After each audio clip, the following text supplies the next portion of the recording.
नमस्कार मंडळी, आज आपण घरच्या घरी तूप कसं बनवायचं ते पाहणार आहोत.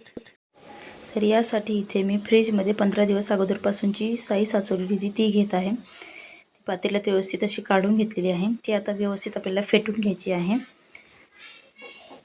पाहू शकता रवाळ अशी लोणी तयार झालेलं आहे. जोपर्यंत व्यवस्थित लोणी तयार होत नाही तोपर्यंत फेटत राहायचं आहे.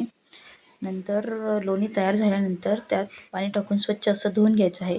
जोपर्यंत स्वच्छ पाणी निघत नाही तोपर्यंत लोणी धुवायचं आहे. पाहू शकता लोण्याचा गोळा व्यवस्थित असा तयार झालेला आहे. पूर्णपणे पाणी त्यातलं काढून घ्यायचं आहे. नंतर आता हे आपल्याला उकळून घ्यायचं आहे.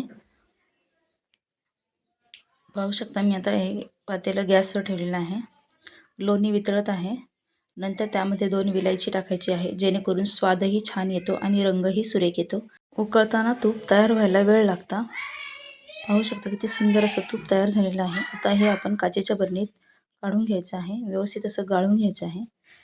पाहू शकता घरगुती तूप तयार झालेलं आहे. चला सबस्क्राईब करा.